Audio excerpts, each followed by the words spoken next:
जुड़ गए हैं। मनोज जी, जो तस्वीरें हम देख रहे हैं, शांतिपूर्ण तरीके से विरोध प्रदर्शन एक बात होती है, लेकिन बिहार के इस वक्त 6 से 7 जिले जहां पर आगजनी हो रही है, तोड़फोड़ हो रही है, और छपरा की ताजा तस्वीरें तो बता रही हैं कि अब तो बसों में तोड़फोड़ शुरू हो गई है।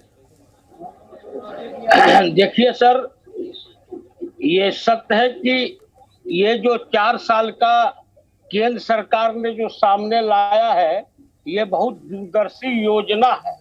लेकिन इस योजना के बारे में अगर पूर्व से ही इसके डाटा, इसके सब कुछ अगर सरकार ने सभी लोगों के समक्ष रखा होता तो जरूर ये आज ये घटना नहीं होती, मैं इसको स्वीकारता हूँ।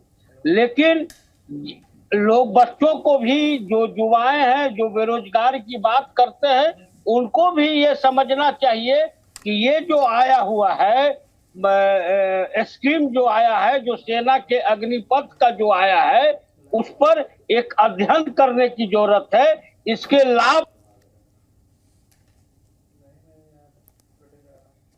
आपका ऑडियो हम तक नहीं आ पा रहा, एक बार फिर से मैं आपके पास आऊंगा। बिहार के अलग अलग जिलों की तस्वीरें आप देख रहे हैं, और इस स्कीम के फायदे क्या हैं, नुकसान क्या है? क्या छात्रों को वाकई इससे कोई नुकसान हो रहा है? क्या सेना को इससे कोई वाकई फायदा होगा?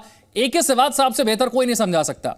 सिवात साहब, जरा बताइए, इस योजना में क्या वाकई इतनी बड़ी समस्या है कि आज युवा इतनी बड़ी संख्या में सड़कों पर उतरकर आगजनी और तोड़फोड़ कर रहे हैं? हाँ देखो, बिल्कुल विशाल, एक सच्चाई ये है कि आपको पहले समझना पड़ेगा ये गवर्नमेंट इसको लेके क्यों आई। उसकी 3 वजह है। एक तो कहीं ना कहीं जो डिफेंस बजट के अंदर मॉडर्नाइजेशन के लिए पैसा था वो नहीं बच रहा था, ज़्यादातर वो रेवेन्यू में ख़त्म हो रहा था, पे और पेंशन में। तो कहीं ना कहीं पेंशन को कम करने की बात थी कि मॉडर्नाइजेशन के लिए पैसा बढ़े।